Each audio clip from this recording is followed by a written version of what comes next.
மூன்று கோடுகளின் மகிமை. முதல் கோடு அகாரம், கார்காவத்தியம் ரிக்வேதம், பூலோகம் ரஜோகுணம், ஆத்மா கிரியாசக்தி, அதிகாலை மந்திரத்தின் தேவதை மகாதேவன் ஆகியவையை அடங்கியிருக்கிறது இந்த முதல் கோட்டில்.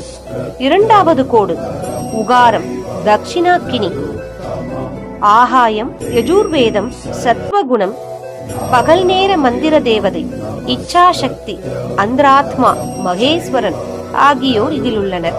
மூன்றாவது கோடு மகாரம், ஆகாவனியம், பரமாத்மா, தமோகுணம், ஸ்வர்க்கம், ஞான சக்தி, சாமவேதம், மாலை நேர மந்திர தேவதை, சிவன் ஆகியோர் இதில் உள்ளனர்.